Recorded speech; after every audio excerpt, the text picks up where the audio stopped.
بسم اللہ الرحمن الرحیم۔ السلام علیکم محترم ناظرین۔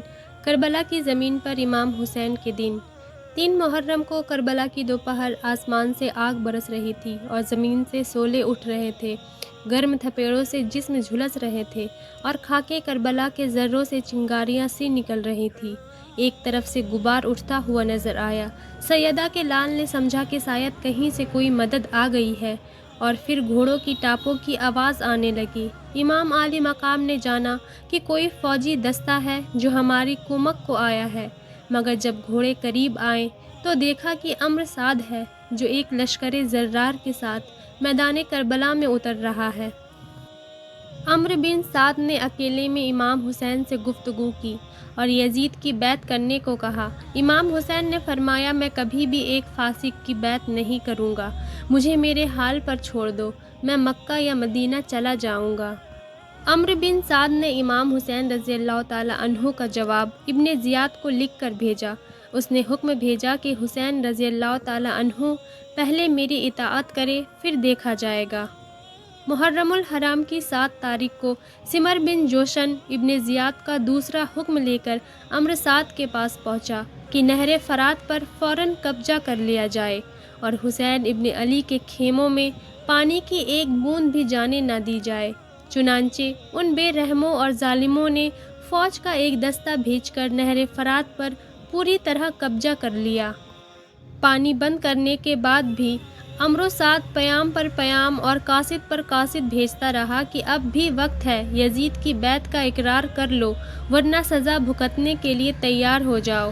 مگر وہ راکب دوست رسول ہر بار یہی جواب دیتا رہا کہ میں اپنا سب کچھ قربان کر دوں گا لیکن ایک فاسق کی بیعت نہیں کروں گا۔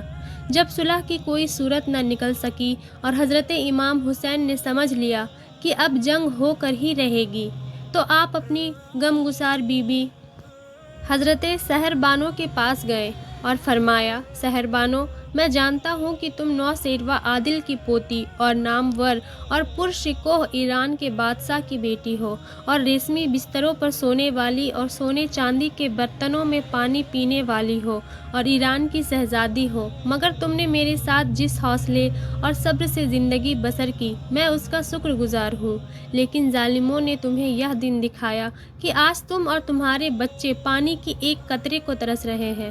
اب چونکہ حالات بگڑتے جا رہے ہیں اور پتہ نہیں کہ کس وقت جنگ کا اعلان ہو جائے، اس لیے اب بہتر یہی ہے کہ اپنے بال بچوں کو لے کر ایران چلی جاؤ، میں اس کا انتظام کرا دیتا ہوں۔ امام حسین علیہ السلام کی اس گفتگو سے بی بی سحر بانو رونے لگی اور قدموں میں گر کے عرض کی، اے میرے آقا، خدا کے واسطے مجھے آخر وقت اپنے دروازے سے دھکا نہ دو، مجھے اپنے قدموں سے دور نہ کرو، نانا مصطفیٰ کو کیا منہ دکھاؤں گی۔ سیدہ کا لال ہر خیمے میں گیا اور ہر ایک کا حال پوچھا، مگر حال کیا ہونا تھا، ہر طرف بس العطس العدس کی صدائیں بلند ہو رہی تھیں۔ خیموں میں ایک کوہرام مچا ہوا تھا، بوڑھے ہانپ رہے تھے، جوان تڑپ رہے تھے، بچے بلک رہے تھے اور بیویاں آہیں بھر رہی تھیں۔ اور پھر فاطمہ کے لال نے اپنی پرنم آنکھوں سے یہ دردناک منظر بھی دیکھا کہ بی بی شہر بانو گود میں چمنستان زہرا کا ایک پھول جو گرم لو کے تھپیڑوں سے کملا چکا تھا، اپنی ماں کی آغوش میں پیاس سے تنگ آ کر بلک رہا ہے، اور سحر بانو اپنے دامن سے اپنے لگتے جگر علی اصغر کو پنکھا جھل رہی ہے، اور ننھا سا بچہ پانی کی ایک بوند کے لیے منہ کھولتا ہے اور پھر اپنی پیاسی زبان نکال کر ماں کو دکھاتا ہے۔ ماں چاہتی ہے کہ اپنے آنسوؤں کے چند قطرے ہی اپنے لال کے منہ میں ڈال دوں، مگر بے ہوشی کی وجہ سے بچے کی گردن ڈھلک جاتی ہے اور ماں پھر اپنے جگر گوشے کو اپنے کلیجے سے لگا لیتی ہے۔ علی کا لاڈلا یہ منظر دیکھ کر چشمے پور آب ہو کر باہر نکلنے ہی والا تھا کہ پیچھے سے ٹھنڈی ہوا کا ایک جھونکا آیا۔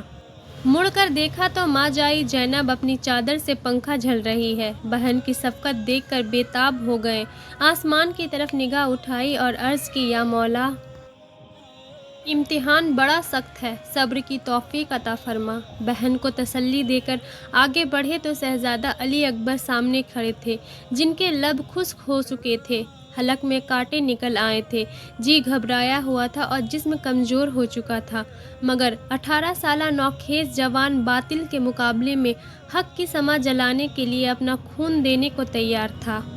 اپنے دل کے ٹکڑے کو ابھی حوصلہ دے ہی رہے تھے کہ بہن زینب کے دونوں بچے اون اور محمد پاؤں کے لپٹ گئے، قدموں کو بوسہ دیا۔ نواسہ رسول نے بچے کو اٹھایا۔ وہ نحاکت کے سبب بڑی مشکل سے بازوؤں کے سہارے اٹھے۔ گرمی کی تبس سے چہرے جھلس رہے تھے اور پیاس کی شدت سے لبوں پر سکڑی سی جم چکی تھی۔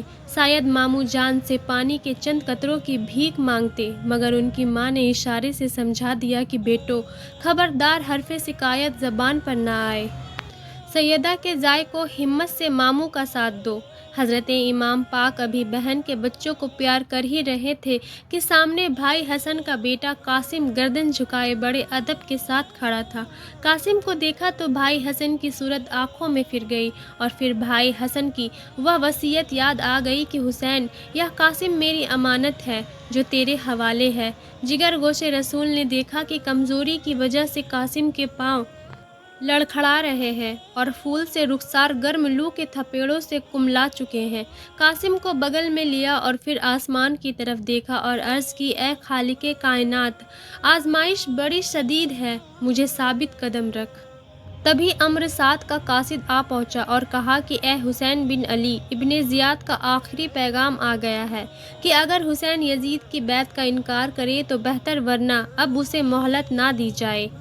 تھوڑے سے غور کے بعد آپ نے فرمایا کہ امر سعد سے کہو کہ نہر فرات پر قبضہ کر کے اور اولاد فاطمہ پر پانی بند کر کے تو نے جس غیر انسانی سلوک کا ثبوت دیا ہے وہ تمہارے حق میں لعنت کا باعث ہے، اور یہ کیا ستم ہے کہ تیرا لشکر اور لشکر کے گھوڑے تو پانی پی سکتے ہیں مگر نبی کی اولاد پانی کی ایک بوند کو بھی ترس رہی ہے، اور خاندان نبوت کا گھرانہ آج وضو کی بجائے مٹی سے تیمم کر کے نماز پڑھتا ہے۔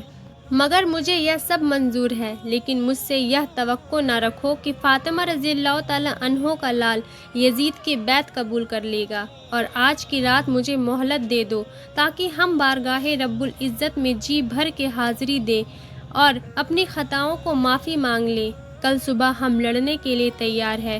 قاصد نے شہزادہ کونین کا یہ پیغام امر سعد کو پہنچا دیا۔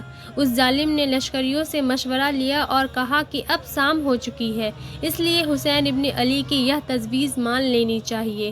سمر لائن نے کہا کہ اگرچہ حسین ابن علی ایک چھوٹی سی جماعت لے کر آئے ہیں، مگر یہ اس اللہ کے شیر کا بیٹا ہے جس کی بہادری کا سکہ زمین والے ہی نہیں آسمان والے بھی مانتے ہیں، اس لیے حسین ابن علی رضی اللہ کو ایک لمحہ کے لیے بھی مہلت دینی اچھی نہیں ہے، مگر آج کی رات کی مہلت اس لیے دینی چاہیے کہ اس کا لشکر پیاس سے اور کمزور ہو جائے تاکہ کل ان میں لڑنے کی ہمت نہ رہے۔ محرم کی 9 تاریخ کا چاند تھر تھرا رہا تھا، زمین کربلا بارگاہ رب العزت میں یہ التجا کر رہا تھا کہ اس عطرت پیغمبر کا خون میرے دامن پر نہ گرے، اور ناموس رسالت کے اس مقدس خیمے جس میں اولاد بطول زندگی کی آخری رات بسر کر رہی تھی، تلاوت قرآن پاک کی صدائیں بلند ہو رہی تھی اور ذکر الہی کی آوازیں آ رہی تھیں۔ اللہ حافظ۔